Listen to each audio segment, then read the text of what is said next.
পলাশপুরের একটি ছোট্ট গ্রামে মিনা ও টিনা নামে দুই বোন বাস করত। কয়েক বছর আগেই তাদের বাবা মা একটি অ্যাক্সিডেন্টে মারা যায়। বাবা মা তাদের জন্য তেমন কিছু রেখে যেতে পারেনি। মিনা ও টিনার কাছে তেমন কিছু না থাকলেও তাদের মতো ভালো মনের মানুষ আর কেউ ছিল না। গ্রামের সবাই তাদের খুব ভালোবাসতো। ওই গ্রামে শেফালি নামের একজন লোভী মহিলা ছিল। তার অনেক বড় একটা আমের বাগান ছিল। সে বাগানের আমগুলো বাজারে বিক্রি করত, এছাড়াও শহরেও পাঠাতো। মিনা ও টিনার একটি মাত্র আম গাছ ছিল, কিন্তু সেই গাছে অনেক আম ধরতো। তারা নিয়মিত গাছের পরিচর্যা করত, আর তারা ওই গাছের আম পেড়ে বাজারে বিক্রি করত। শেফালি তাদের নিয়ে সব সময় হাসতো আর তাদের নিয়ে মজা করত। আরে মিনা টিনা, তোরা আজকেও এই কয়েকটা আম নিয়ে বাজারে এলি? এই কয়েকটা আম নিয়ে বাজারে বসে কি করবি?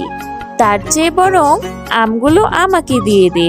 আমি তোদের 20 টাকা দিচ্ছি, বাজার করে নিয়ে বাড়ি চলে যা। এভাবে প্রায় প্রত্যেক দিন শেফালি মিনা ও টিনাকে নিয়ে হাসি তামাশা করত। একদিন মিনা বনের মধ্যে দিয়ে যাচ্ছিল। যেতে যেতে হঠাৎ সে দেখতে পায় মাকড়সার জালে একটি প্রজাপতি আটকে আছে। মিনা প্রজাপতিটিকে মাকড়সার জাল থেকে মুক্ত করে দেয়। তারপর মিনা বাড়ির পথেই চলতে থাকে। সে যখন পথ দিয়ে চলছিল, তার মনে হয় কে যেন তার পিছু পিছু আসছে। মিনা পিছন ফিরে তাকিয়ে দেখে কেউ নেই। তাই সে আবার হাঁটতে থাকে। সে এবার একটা ডাক শুনতে পায়, এই যে সুন্দরী মেয়ে, একটু দাঁড়াও। কে ওখানে? আমাকে কে ডাকলো? তারপর একটা পরী মিনাকে বলল, একটু আগে তুমি যে প্রজাপতিটিকে মাকড়সার জাল থেকে মুক্ত করে দিলে, সেই প্রজাপতিটি আমি একজন পরী।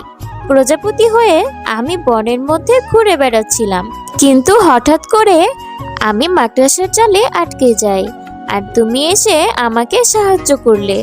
তুমি আমাকে যেমন সাহায্য করলে, আমিও ঠিক তেমনই তোমাকে সাহায্য করতে চাই। বলো সুন্দরী মেয়ে, তুমি আমার কাছে কি চাও?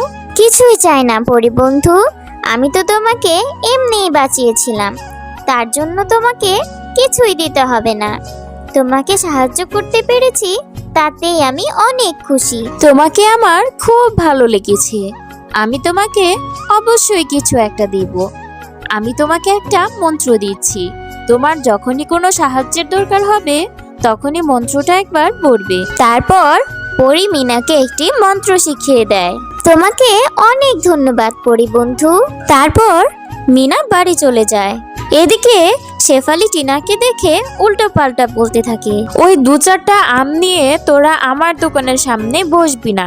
যদি চাস প্রতিদিন 20 টাকা করে আমি তোদের এমনি দিয়ে দেব, তবু আমার দোকানের সামনে কোনো ঝামেলা করতে আসবি না। টিনা কোনো কথা না বলে শেফালির কথায় মন খারাপ করে চুপচাপ বাড়ি চলে যায়।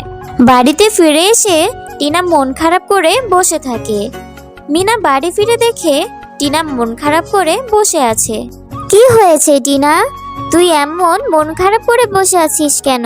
ওই যে শেফালি কাকি আছে না, উনি আমাকে উল্টো পাল্টা কথা বলেছে। টিনার কথা শুনে মিনা বুঝতে পেরে যায় যে শেফালি কাকি টিনার সাথে অনেক খারাপ ব্যবহার করেছে, তাকে অপমান করেছে। তুই মন খারাপ করিস না বোন, দেখবি একদিন সব ঠিক হয়ে যাবে, আর শেফালি কাকি এর জন্য উপযুক্ত শাস্তি পাবে।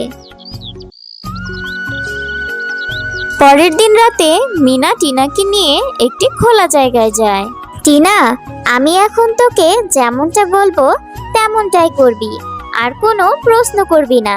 মিনা টিনাকে সবকিছু ভালোভাবে বুঝিয়ে দিল। তারপর মিনা কিছু দূর এগিয়ে গিয়ে পরী শিখিয়ে দেওয়া মন্ত্রটি পড়ে পরীর কাছে সাহায্য চায়। মন্ত্র পড়ার কিছুক্ষণের মধ্যেই সেখানে একটি বিশাল বড় আম গাছের আবির্ভাব ঘটে। তারপর তারা দুই বোন মিলে গাছের কোনো ক্ষতি না করে গাছ থেকে আম পেড়ে নেয়। পরদিন প্রত্যেক দিনের মতোই তারা আম নিয়ে বাজারে যায়। ওই আমগুলোর গন্ধ এত ভালো ছিল যে যখনই কেউ দোকানের সামনে দিয়ে যেত তারা সেখানেই দাঁড়িয়ে পড়তো। মিনা ও টিনা প্রত্যেকদিন রাতে জাদুর গাছ থেকে আম পাড়তো আর বাজারে বিক্রি করত।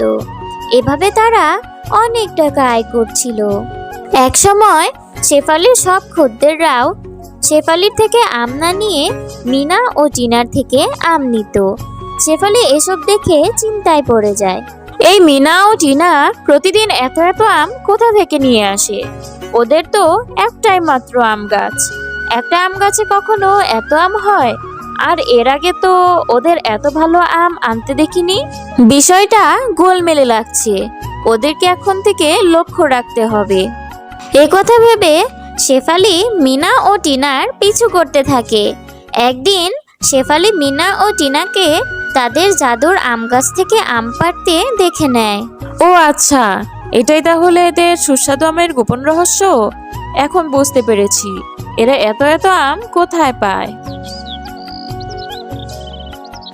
পরদিন রাতের বেলা শেফালি মিনা ও টিনাদের গাছ থেকে আম চুরি করতে যায়। যেই না গাছ থেকে আম ছিঁড়তে যায় অমনি গাছ থেকে শেফালির গায়ে ইলেকট্রিক শক লাগে।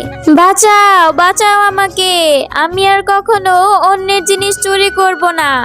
আমার ভুল হয়ে গেছে, আমাকে তোরা মাফ করে দে মিনা টিনা। শেফালি কাকি, তুমি এত লোভী? তুমি আমাদের কাছ থেকে আম চুরি করতে এসেছো? আমরা জানতাম তুমি তোমার লোভের শাস্তি একদিন ঠিকই পাবে। নাও, এখন তুমি তোমার শাস্তি ভোগ করো। এরপর মিনা ও টিনা নিজেদের মতো আম বিক্রি করতে থাকে আর আম বিক্রি করে অনেক টাকা আয় করতে থাকে।